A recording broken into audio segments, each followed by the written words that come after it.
Hello, and welcome to the Stockout. The Stockout is your show at FreightWaves about CPG companies, supply chains, and CPG companies' supply chains. I'm your host, Mike Baudendistel of FreightWaves. I'm an analyst and market expert here. Follow the rail and intermodal industries closely, along with the domestic truckload. Follow that industry closely as well. And hope everyone had a good Earth Day yesterday, and hope everyone is having Good Friday. I hope it's nicer where you are than where I am here in Dallas, where it's raining pretty heavily. But today, in honor of this week being Earth Day, and more companies, rolling out plans and pledges to cut back on their carbon emissions, I'm going to hit on that Earth Day topic a couple different ways.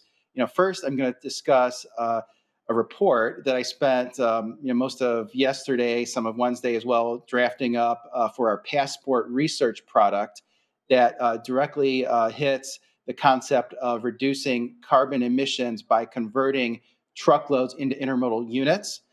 So I'll discuss that, and then I'll also touch on the topic in transportation, which I think is going to be the biggest, potentially the biggest event of 2021 in transportation. That's Canadian National or Canadian Pacific.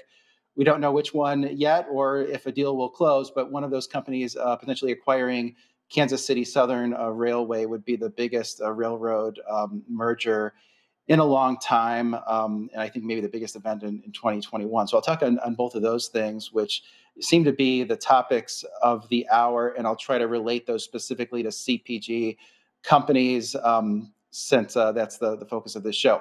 But first, a word from our sponsor, Echo Global Logistics. Echo Global Logistics of Chicago. You should trust the experts at Echo Global Logistics for all your freight transportation and CPG shipping needs. Whether you're a Fortune 100 CPG company or a specialty food manufacturer, Echo has solutions to fit your needs. With their dedicated team, as well as EchoShip, a self-service shipping portal allowing you to quote, book, ship, and track, Echo has you covered. Technology at your fingertips and experts by your side 24 hours a day, 7 days a week. To find out how Echo can simplify your transportation management, please visit www.echo.com/CPG today. So with that, after that sponsorship announcement, I'll talk on our first topic here, which is the passport research report that I wrote the last couple of days, and sort of the concept behind this was some of the ideas we were kicking around. I mean, we have a lot of data. That's what you're seeing there is the first page of the report. I titled it "Not Easy Being Green: Finding Truckloads that Convert an Intermodal When the Low-Hanging Fruit is Already Picked." And what the thought process behind why we did this report was that we've gotten some really sort of interesting data, sort of very relevant data lately on the CPG industry, and that data was from a transaction processing company that sees quite a bit of freight movements across a wide variety of modes. And we went in there and we created a hypothetical shipper, which was essentially taking the unique shipper ID from two very household names in the CPG space, sort of melding them together, and let's say, let's pretend that these two companies merged, and what would their supply chains, look like? And what we found is because these two companies were so sophisticated in the space, a lot of what I would call the obvious places where you would convert truckload to intermodal have already been converted. I mean, you think of intermodal as being very much a service of lanes. Your LA's to Chicago, LA to Dallas, Chicago to New York. Those type of very dense lanes are really what drive the bulk of transportation. I think I've heard that 65, close to 70%, and by some estimates of the total intermodal volume, rides on about 10 dense corridors, in the United States. And so intermodal is not an option for everything, but a lot of the things where it seemed like our intermodal was the clear, option, a lot of those CPG shippers had already converted to. And so the goal then became a little bit more difficult, which was to look at these CPG shipper. We called it Shipper X, because we didn't want to reveal the name of who that shipper was. But where could they go into their network and find places to convert additional loads, additional truckloads into intermodal units, and what would that ultimately do to their supply chain? And what we found in the area, say the lanes from to and from Chicago and to and from Harrisburg, is that I think I have a chart on this with the origin city, being Chicago, that a large portion of the hauls from, let's say, Chicago to Harrisburg, which is a very dense intermodal lane. It's within the top 10 lanes within domestic intermodal. You can see there on the top, Chicago to Newville, Pennsylvania, which is just outside of Harrisburg. It's about 3,000 loads in this data sample were hauled via rail intermodal. If you look at dry van between Chicago and Newville, that same origin destination location, only about 300 were going by dry van. So it's about 90% are going intermodal in this corridor, and you can sort of assume that the remaining 10%, which were on the highway, that those were likely expedited shipments, and they were just simply too time sensitive and too service sensitive. And I should mention that I've excluded from this data any hauls that were refrigerated in nature or that specifically said that they had sort of specialized services. Those tend to not fit very well into an intermodal network. I should also mention that the vast majority of the hauls that this shipper hauls are very sort of short haul in nature. A lot of them are within one metropolitan area. If you sort of look, and that's really true of a lot of companies when they build out their supply chains. If you just look at what is the most dense transportation lanes within their network, this particular CPG shipper was Indianapolis to Indianapolis, and the others were Atlanta to Atlanta and Dallas to Dallas, and the average length of haul. And a lot of their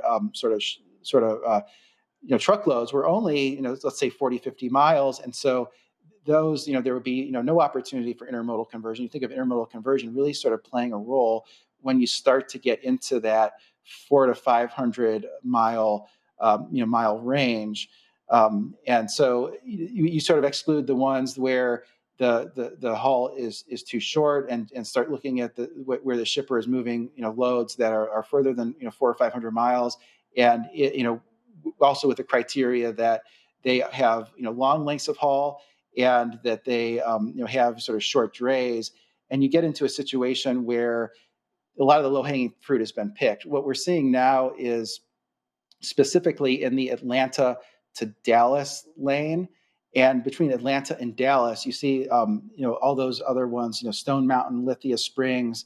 Those are suburbs of Atlanta. Lancaster is a suburb of Dallas. So these are strictly between the Dallas metro area and the Atlanta metro area, and you can see that if you sort of add all those together, about 50% of the loads in that lane are moving by intermodal, and about 50% are moving by truck. And so that's sort of in contrast to what we just discussed a minute ago between Chicago and Harrisburg, where it was about 90% were moving by intermodal. And so that Atlanta to Dallas corridor is one instance. I went through in this report about 4 different lanes that were recommendations where the shipper should go back and see if there are any other opportunities to convert truckloads into intermodal units, and by doing so, what the ultimate sort of first cost savings could be, and then if they were to take that one step further, what they could do in terms of offsetting their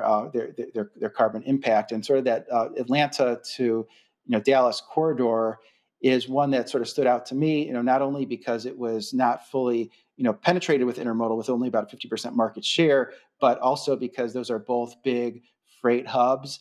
There's a lot of freight traffic that moves in those corridors. So you can see on the screen on the left, those are the 7-day moving average of loaded domestic, so 53-foot containers, volume that's moving between LA and Dallas. You see 115 containers a day. So that's, call it, one train every 2 days, or 2/3 of a train every day on average. And so that's sufficient density where, you can have, intermodal, loads on that lane. On the right side of that chart is the intermodal rates, shows $2.44 a mile. that is somewhat high. It does include fuel surcharges. If you look at the recent, truckstop.com spot rate, it's sort of close to that area as well. But I've seen other estimates, including one from our Sonar Rates tool, that show it a lot higher than that. So it's certainly, I think, one that's worth checking on to see for this particular intermodal shipper, if they could convert more to intermodal. Also have an exhibit, coming up that has, the 4 lanes that I selected as sort of my recommendations for what this shipper, should go back and look at. And what all those lanes have in common is, you're seeing on the screen now is, Atlanta to Dallas, St. Louis to Harrisburg, Newville's next to Harrisburg, Edwardsville, which is St. Louis, to Rialto, which is San Bernardino, California. Newville, again, it's basically Harrisburg, Pennsylvania to Jacksonville. And so what all those origin destination pairs have in common is that they're all, a long length of haul, from each other. And they all have a significant amount of, intermodal density in that lane, which is, very important. I mean, intermodal is all about density. It's all about spreading the fixed costs over a long period of miles, because you get to take advantage of that lower cost per mile on the railroad in order to make up for the high dray costs on either end of the move, at origin or at destination. So you sort of think of intermodal as a barbell, is sort of the way that it was described. To me, that sort of stuck with me is that you have a lot of costs at the beginning, a lot of costs at the destination, fewer costs in between. And that's why you want to have long lengths of haul. And then you also need density in order for this to make it worth the railroad's while to put it on the railroad. So as we sort of walk through this chart, you see that the intermodal utilization in those lanes. And again, this is just for dry van shipments, not including any reefer. It ranged from 51% to 70%, sort of 60, 55, 60% as being sort of an average. And thought there was additional opportunity there, because none of those were listed as having special requirements or having refrigerated. On some of these truckload cost per mile. So taking this from 2 different data series, the intermodal cost per mile. Those are spot rates, door to door, to move 53-foot equipment that we're getting from a supplier that gets those quotes directly from the Class 1 railroads. And so I think those are pretty good, even though not a lot of intermodal actually moves on the spot rate. Most of its contract, I still think, is a pretty good indicator of the supply and demand in those markets. And then we're comparing that to the truckload, cost per mile next to it. Now, some of those do look really high.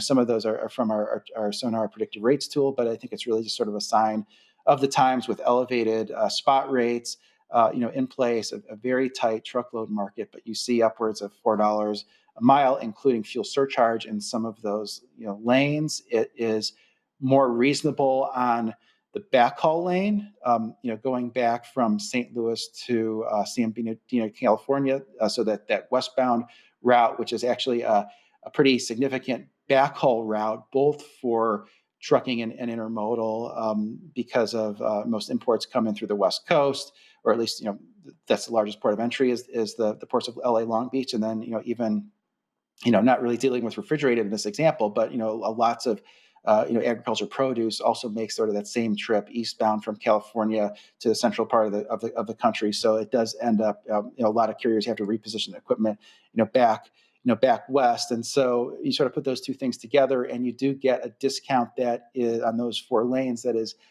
quite a bit higher than what you would typically think of in terms of an intermodal discount. You think of intermodal tend to undercutting truckload by about 10 to 15%. We have one data series that shows lately it's gotten to be about 20%, because the trucking rates will move faster than the intermodal rates.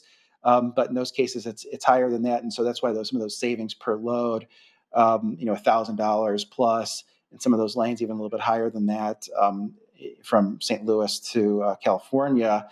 And then, in that bottom chart, we're sort of taking that one step further, and we are, saying, well, what is the impact that could have on, a company's carbon footprint? There was a conversion table, that we saw that basically took the carbon that, or the credit that was necessary to offset 1 mile of truckload movement. And essentially, it equates at the current price, which is that this IHS market global index, $30.39 per unit.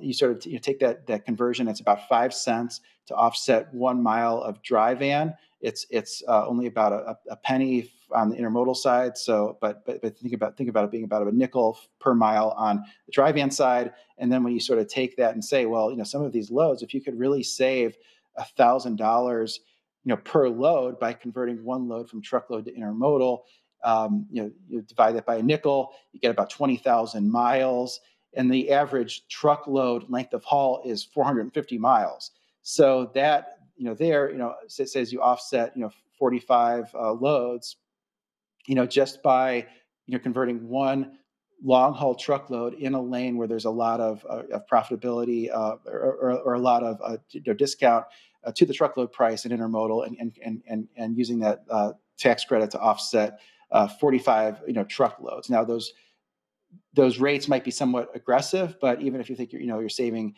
should be really saving $400 or $500 a load on some of these long haul loads, that still can offset, say, 20 loads. As we sort of saw from looking at this data initially, a lot of the loads are not that 450 mile average. A lot are sort of just within one metropolitan area, which might be 30 or 40 miles. So the sort of the conclusion is that truckload carriers, as well as shippers, if they look at their supply chain and decide, well, some of these these loads are not time sensitive, they can take an extra day in transit, which is typically what is required of moving it via rail intermodal. They can really go a long way to offset a significant portion of their dry van truckloads, which can go in no other way than over the highway. So this went out this full report went out to our Passport research audience last night. If you are a subscriber to Passport, check out the Slack page, or if you're a subscriber to Sonar, you can click the light bulb icon and get all of that research. If you're not either one of those, but you're a loyal listener, viewer of the Stockout show, just send me an email, mbaudendistel@freightwaves.com, and I'll send that report to you. So the next topic I want to cover today is Kansas City Southern Railroad, which may be acquired by Canadian Pacific or Canadian National. It was really kind of a bombshell this Tuesday morning when news came out that Canadian National submitted an offer to acquire Kansas City Southern that was higher than what we had just seen from Canadian Pacific Railway. It was 21% higher, and we had said previously in the Passport research product that we thought that CP was paying a full and fair valuation for the Kansas City Southern. It came out to about 16 to 17 times EBITDA, or 26 to 30 times earnings, and that was really unheard of for a railroad. I thought the best headline, and then you sort of add to that this latest CN offer, which was 21% on top of that. I sort of thought the best headline that I saw in any news article over the past week was there was a Bloomberg article that said, forget Bitcoin, the real bubble is railroads. And these are multiples that we've never seen anyone pay for a railroad before, but it just sort of speaks to not only the stock market being extremely high level, something like 99% percentile of what the valuation typically is for the stock market as a whole is where it is currently, but then also the particular interest in railroads, that this is would be a transformative deal for either Canadian National Railroad or Canadian Pacific Railroad, and is really the once in a lifetime deal. And this is really sort of probably will be the last the last great merger in the railroad industry. So what we're looking at here on the screen is Canadian National's track in pink there. For the life of me, I couldn't figure out how to change the color of the track from pink to red. You think of CN as being red, like the Canadian flag, but you see, if you're not familiar with the CN, it goes on the west coast, hits the port of Vancouver. It also hits the port of Prince Rupert in northern British Columbia. On the east coast, it goes all the way to Halifax, which is 1 hour further east in terms of time zone versus Eastern time zone. It's all the way there on AST. And then it's like a T. It goes south to the port of New Orleans on the portion that was acquired from the Illinois Central. And then in white, we have Kansas City Southern, which is the company that, it goes through Mexico. I mean, some of their track is cut off. It goes, through the west coast of Mexico, and then as far north as Kansas City. And what's different about that map when you overlay those two railroads is that it's not completely free of overlap the way that Canadian Pacific was with Kansas City Southern. And in particular, you see sort of both of those tracks. I mean, KSU, Kansas City Southern, you think of that as really being sort of a north-south network. For CN, it's north-south in sort of along the Mississippi River. The CN and CP have been going back and forth about how much overlap there really is. But clearly, I think that there's a stronger case that could be made that there is some potentially harmful overlap between these two networks. So that could be thought of as negative. I mean, keep in mind for this, for a transaction to get approved by the Surface Transportation Board, the railroads have to demonstrate that it actually enhances competition between the railroads, and it's in the public's best interest. And there's not a lot of instances left where the railroads can do that. And so what all this means for CPG companies, I think, is a few things. I think it could potentially, be a positive development if a transaction comes to fruition. We don't know whether it's CP is going to acquire Kansas City Southern. We don't know whether CN is going to acquire Kansas City Southern. But in either case, it's going to extend the reach of those railroads where a CPG company could potentially move goods in intermodal lanes sort of on the railroad that it couldn't reach before over the highway. So if there's a plant, let's say in Kansas City, all of a sudden without changing trains, it could go all the way to sort of the Eastern Canada, Western Canada, could go to Mexico. So there's just a lot more opportunity there. And then there's also a lot of opportunity in, say, certain dense freight corridors. And one that has come up quite a lot in this discussion has been the freight corridor between Chicago and Dallas. And so you think about CPG, I mean, it's consumed where people live. And so Chicago area is the third largest metropolitan area in terms of population. The Dallas-Fort Worth area is the fourth largest. There's no railroad that connects the two without having an interchange currently. If CP were to acquire Kansas City Southern, all of a sudden you have all this under one umbrella. You can the CFO can invest on both sides of that track, build out the infrastructure to have a much more dense lane.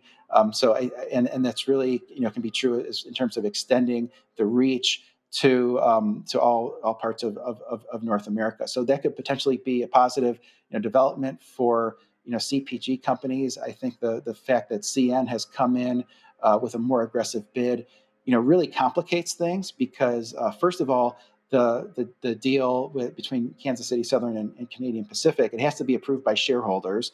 So now there's this other more attractive deal, that's potentially though higher risk. But you would think that the shareholders would choose the one that's the higher price, but that one with the higher price, which is CN, also comes with a higher degree of regulatory risk, I believe, because I think it's harder to make the case that there's no reduction in competition or that actually enhances competition. So I think there's a better chance if shareholders decide to reject the CP deal, end up approving the Canadian National deal, that deal ends up not getting approved by the Surface Transportation Board or taking longer. So it's a little bit of how much risk are the shareholders willing to take.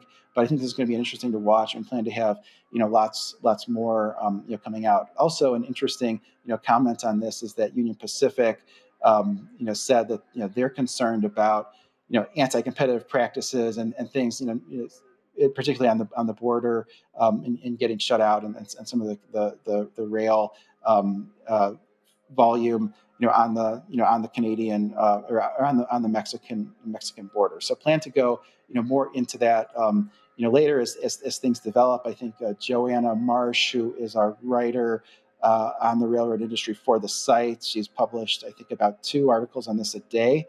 So I'd encourage you to check them out. Lots of drama going in there, but we'll say a lot of shippers have come out in favor of at least the CP deal, where I think Canadian Pacific said they have 450 shippers who said that they are in favor of this deal. They say they see the benefits of the extended reach, but don't see any degradation to to the competitive nature of this. Just have a couple more minutes, so I'll talk a little bit about the company's earnings. The number of CPG companies reported earnings this week. Coca-Cola, Philip Morris, Procter and Gamble, Nestle. So a lot of these, just huge cap names. Coca-Cola. One of the things that's interesting about them is sort of similar to what Pepsi said, previous week that I talked about on the show, is that they have a lot of hedges in place in terms of offsetting these higher input costs, which the higher input cost for CPG companies is probably the biggest issue right now. They say it's probably going to be more of a 2022 event rather than a 2021 event, that they're pretty well hedged for this year. Sort of along that same theme, heard from Procter and Gamble this week. It said that they are going to increase prices on a number of their goods, particularly in the baby products and the sort of the personal care products for specific increases in input costs. They said sort of they're going to raise prices in the mid single digits to high single digit range, which is the highest price increases they've had since 2018. And then, Nestle is reported as well. I think, one of the key takeaways there is their pet food segment continues to perform extremely, well. Their coffee business is performing extremely well too, although I think the coffee business is maybe less sustainable, as people enter the world again. Some people go back to work, full time, and maybe act a little bit less as their own barista. But I think the pet food situation is here to stay, and just have heard some recent reports. Always try to find an example of an actual stockout, since the name of the show is the Stockout. But in a few states in the Mid-Atlantic, just saw that there is a shortage of certain pet food in Pennsylvania, New Jersey, and Virginia. So if you have pets in that area, go and stock up on pet food. So I'll leave you with that, and feel free to reach out if you want to read that report that I was describing, and please sign up for the Stockout newsletter at freightwaves.com/the Stockout. So thanks very much. Hope everyone has a good weekend.